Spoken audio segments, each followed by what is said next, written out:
Questão número 43. Tempinho para quem quiser pausar o vídeo e tentar responder ou printar a tela.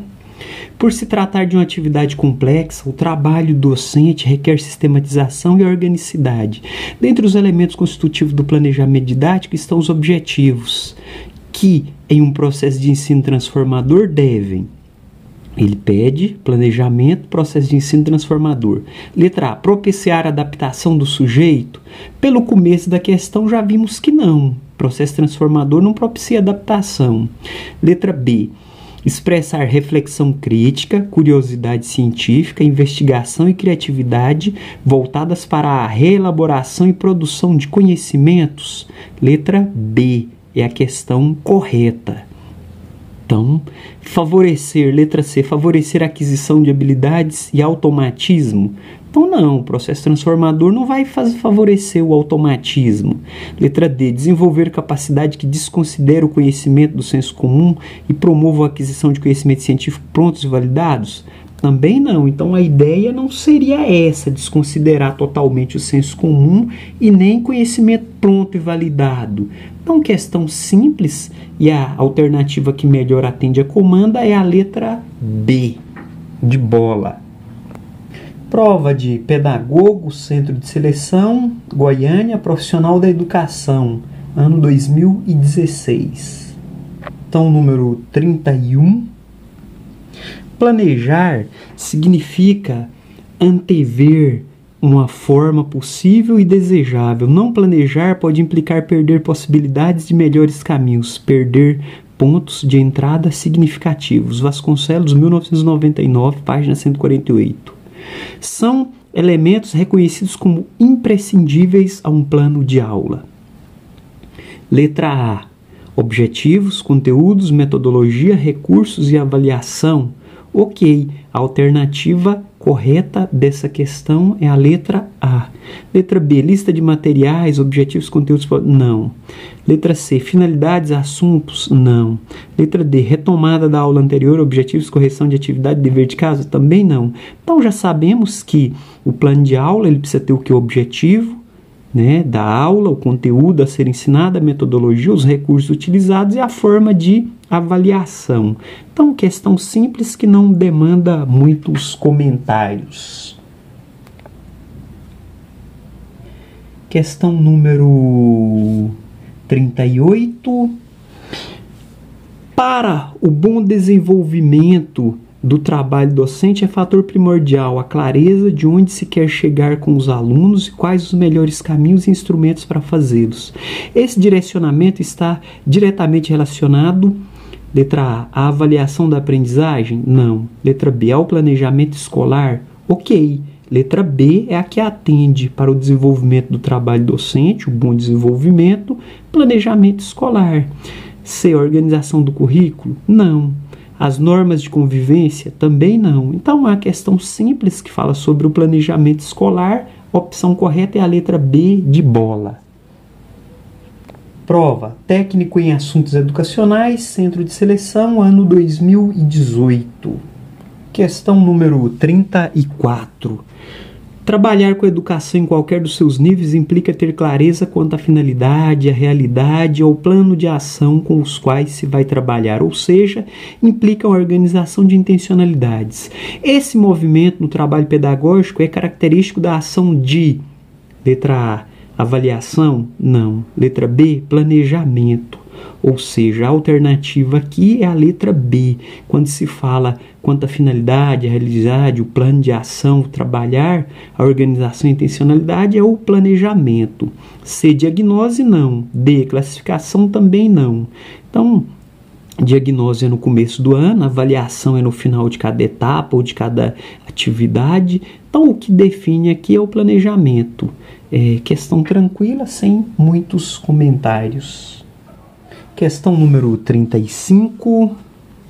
Um corpo de conhecimentos entesourado na universidade, corporificado numa série de competentes volumes, resultado de intensa atividade intelectual anterior. Instruir alguém nessa matéria não é levá-lo a armazenar resultados na mente, e sim ensiná-lo a participar do processo que torna possível a obtenção do conhecimento. Ensinamos não para produzir minúsculas bibliotecas vivos ambulantes, mas para fazer o estudante pensar matematicamente por si mesmo, para considerar os assuntos como faria um historiador, tomar parte do processo de aquisição de conhecimento. Conhecer é um processo, não um produto.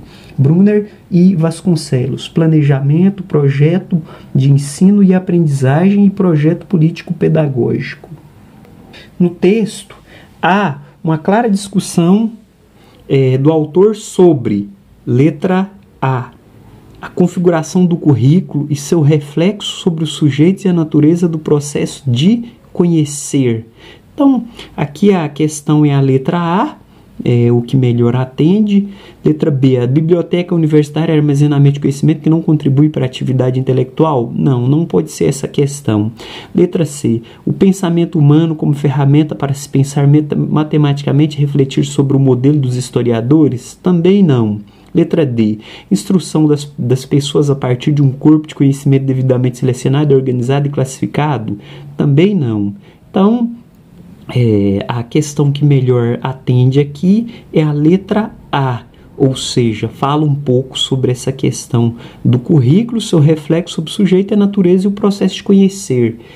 O texto de Vasconcelos que trata sobre o planejamento e o currículo. De pedagogo, profissional da educação 1, Centro de Seleção, Aparecida de Goiânia, 2011. Questão número 39. Na educação escolar, os planejamentos são realizados em diferentes níveis de abrangência. Segundo Vasconcelos, 2006, é a proposta geral de experiências de aprendizagem que serão oferecidas pela escola e pode ter como referência os seguintes elementos: fundamentos da disciplina, área de estudo, desafios pedagógicos, encaminhamento metodológico, proposta de conteúdos e processo de avaliação. Para o autor, esse é o conceito de planejamento setorial? Não. B, projeto político-pedagógico? Também não. C, projeto de trabalho? Também não. D, planejamento curricular? Então, a alternativa que melhor atende aqui é a letra D, planejamento curricular, ou seja, que é a proposta geral de experiências de aprendizagens que serão oferecidas pela escola, referência aos seguintes elementos, fundamentos, disciplina. Então, é o planejamento curricular, é a alternativa D. Questão número 40. Segundo Vasconcelos, 2006, o tipo de planejamento elaborado com intencionalidade e consciência como fundamentos é considerado instrumento de intervenção na realidade para transformá-la em uma sociedade mais justa e solidária. É o planejamento, letra A, normativo? Não. Letra B, instrumental? Não. C, participativo. Então, a questão aqui é a letra C, ou seja, que é o instrumento de intervenção, transformação, ou seja, transformar a sociedade mais justa, solidária, é o planejamento participativo, que busca isso. Então, letra D, estratégico, não é porque é de empresa. Questão simples e que não demanda muitos comentários. Prova, pedagogo, Centro de Seleção, Profissional da Educação 1, 2013. Questão número 16. O planejamento escolar é o planejamento global da escola, envolvendo o processo de reflexão de decisões sobre a organização, funcionamento e a proposta pedagógica da instituição. Segundo Libânio, 1992, esse planejamento configura um processo de letra A, racionalização e coordenação da ação docente, articulando a atividade escolar e a problemática do contexto social. Então, essa questão é a letra A, o que Libânio vai dizer sobre o planejamento global da escola. Então, letra B, registro formal e sistemático? Não é simplesmente registro formal e sistemático. C, verificação das prioridades da gestão e dos recursos? Também não. Letra D, organização de um conjunto de disciplinas? Também não. Então, para o Libânio seria, quando se fala do planejamento global, é a racionalização e a coordenação da ação docente, articulando a atividade escolar e a problemática do contexto social. Questão simples e que não demanda muitos comentários. Questão número 38. O planejamento educacional pode ser classificado em 3 níveis articulados entre si: planejamento do sistema de educação, planejamento da unidade escolar e o planejamento de ensino. Os documentos produzidos no âmbito do planejamento do sistema de educação são os seguintes. Letra A. Projeto político-pedagógico, projetos de ensino-aprendizagem? Não. Letra B. Planos de cursos e programas de ensino? Também não. Letra C. Lei de diretrizes e bases da educação e parâmetros curriculares nacionais? É a letra C, porque aqui ele fala no planejamento educacional e dos seus níveis, ou seja, os documentos do âmbito do planejamento do sistema de educação, quando se fala um nível nacional. A Lei de diretrizes e bases da educação, ela define os parâmetros, vamos dizer assim, o trilho, o caminho, os princípios, os deveres, e os parâmetros curriculares define os conteúdos, ou seja, o que deve ser seguido. Então, a alternativa que melhor atende é a letra C, porque, de acordo com o que a comanda pergunta, seria ela. D. Planos de unidades e planos de aula? Não. Então, quando se fala em planejamento do sistema de educação, seria isso. Ou seja, do sistema de educação no Brasil, dos estados, dos municípios, lei de diretrizes e bases e parâmetros curriculares. Questão simples e que também não demanda muitos